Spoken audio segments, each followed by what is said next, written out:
Superheroes, space cowboys, and little yellow minions are returning to the big screen. And toy makers like Hasbro and Mattel are banking it will help them boost sales and capture a fresh wave of fans. Titles like Toy Story 5, The Mandalorian and Grogu, and Masters of the Universe are Toyetic, which just means that their stories and characters lend themselves to being played out with toys. So think those retractable lightsabers or posable superhero action figures. And toys aren't just a hit with kids. Kidults, or an adult consumer that has money to spend and loves to collect toys, is driving the most growth in the industry. Licensed products are a big reason why. Global retail sales grew about 4% in 2024, nearly topping $370 billion. Toys from big-time franchises like Star Wars, Marvel, DC, Frozen, and even Harry Potter will sell regardless of what's in theaters.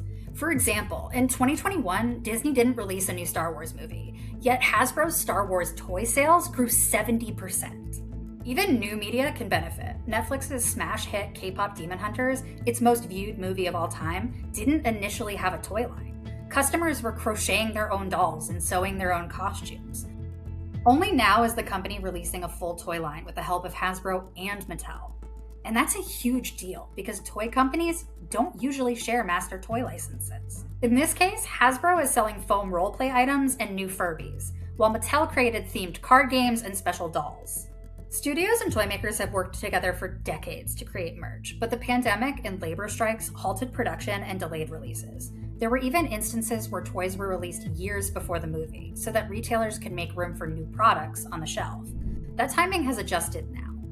Many blockbusters are premiering in the coming months, like the Super Mario Galaxy movie, Minions and Monsters, and another Star Wars film. Toy shelves will soon be stocked with the likes of Mario and Luigi, Yellow Minions, and The Mandalorian and Grogu. And the payout could be huge. In 2023, Warner Brothers' live-action Barbie movie helped boost Mattel's sales 16% in the quarter after the film was released. But companies will have to impress a more cautious consumer this year. High inflation and economic uncertainty have curbed spending. Tariffs are another hurdle.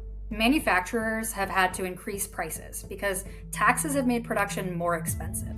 Toy companies have had to pass on some of those costs to consumers. It's unclear if leaning into big-time franchises will ultimately help toy makers balance out the other impacts, but betting on cherished movies and nostalgia seems like a smart strategy.